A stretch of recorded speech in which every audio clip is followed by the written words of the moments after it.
सभी को मेरा सुप्रभात। तो आज हम भाषा को पढ़ने जा रहे हैं। चलिए शुरू करते हैं। भाषा शब्द भाष धातु से बना है, जिसका अर्थ है बोलना या कहना। मनुष्य समाज में रहता है, उसे दूसरों के साथ विचारों और भावों का आदान प्रदान करना पड़ता है। यह काम भाषा के द्वारा ही होता है।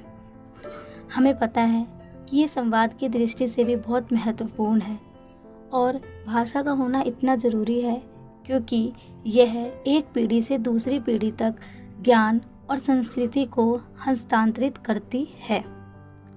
परिभाषा अगर हम देखें तो भाषा वह साधन है जिसके द्वारा हम अपने मन की बात दूसरों तक पहुंचाते हैं तथा दूसरों के मन की बात सुनकर या पढ़कर समझते हैं।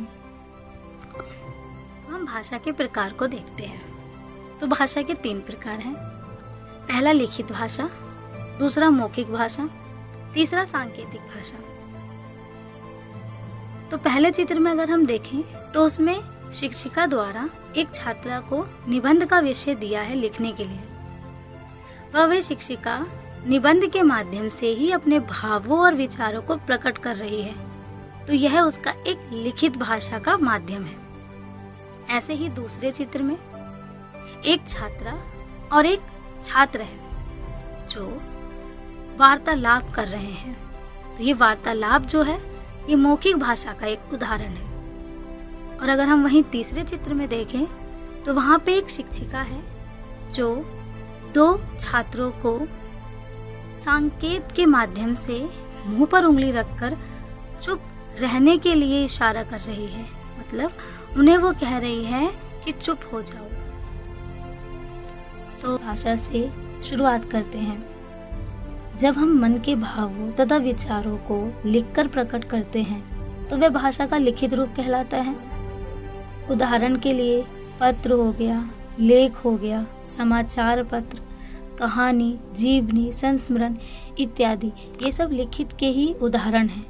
क्योंकि हम देखते हैं कि कई लेखक लेखिका अपनी जीवनी कहानी के द्वारा ही हमें उनके मन के भावों विचारों को प्रकट करती हैं।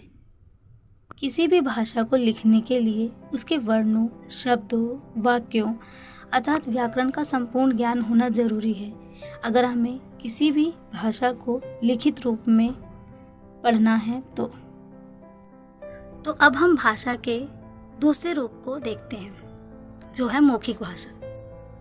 भाषा के जिस रूप से हम अपने विचार एवं भाव बोलकर प्रकट करते हैं अथवा दूसरों के विचार अथवा भाव सुनकर ग्रहण करते हैं उसे मौखिक भाषा कहते हैं।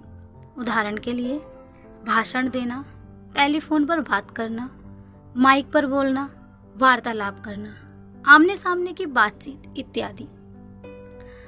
हम अपनी मातृभाषा को परिवार और समाज से अनुकरण द्वारा स्वयं सीख जाते हैं। तो अब हम भाषा के तीसरे रूप को देखते हैं जो है सांकेतिक भाषा।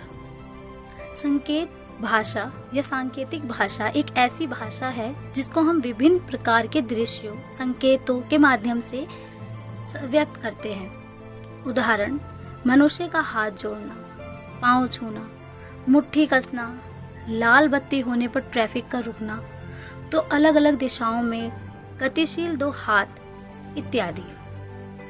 सांकेतिक भाषा का प्रयोग अधिकतर ऐसे व्यक्तियों के लिए होता है जो शारीरिक रूप से दिव्यांग होते हैं, जैसे कान और मुख से। ऐसे तो अगर हम देखें कहीं ना कहीं किसी न किसी रूप में हर मनुष्य, हर व्यक्ति सांकेतिक भाषा का प्रयोग किसी न किसी रूप में करता ही है। लेकिन पढ़ाई के मामले में अगर हम देखें तो पढ़ाई के उद्देश्य से जो छात्र या छात्राएं दिव्यांग होते हैं, जैसे कान और मुख से दिव्यांग होते हैं, तो ऐसे छात्रा या छात्राओं के लिए सांकेतिक भाषा का प्रयोग किया जाता है जिससे वे अपनी पढ़ाई को आगे कर सकें, उनकी पढ़ाई में कोई बाधा ना आए।